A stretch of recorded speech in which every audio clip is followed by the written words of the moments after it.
Well, hello there! This is aspiring author J.A. Arnold, called me Tony, and this series is called Between Lines, where I read the lines that I love from the books that I read. If this series inspires you to pick up that book, I hope you enjoy your reading journey.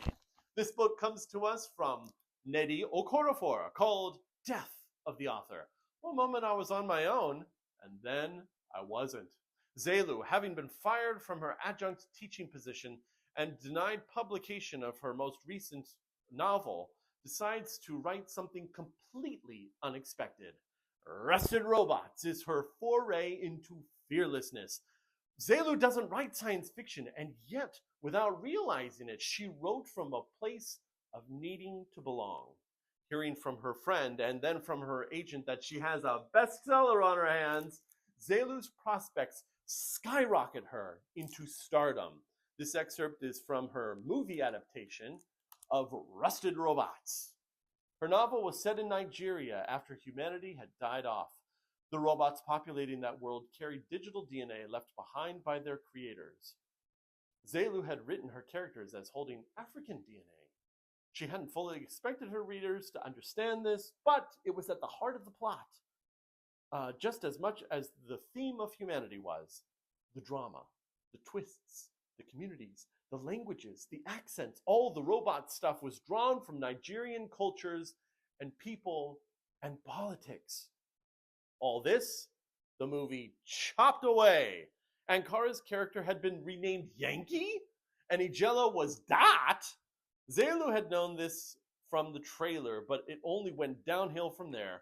If Zelu's novel were an Ankara fabric, it was as if the movie had stolen, scraped, bleached, stretched, reshaped, and inverted it, and mass reprinted some botched shadow of the original. The whole movie was set in the United States, not a hint of Nigeria. This wasn't an adaptation, it was a gutting. This film was cliche, vapid, confused, steaming trash. She didn't recognize the story she'd written at all. And the audience loved it. Okorafor inserts the narrative with poignant excerpts from Zelu's novel, as well as interviews from various people who encounter Zelu, as new doorways open up for her, new leases on life, in fact. From one point of view, it appears Zelu's life parallels her protagonist's, and yet her brother will testify that Zelu is all human and she feels things deeply. The reader decides which narrative to believe.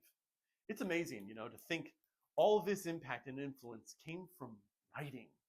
The trick, however, is not getting lost in the accolades, the adaptations, the approbations, the achievements, or the advancements, or herself. This has been Death of the Author by Nnedi Okorafor. What's the story you want? Rewrite your narrative. Happy reading.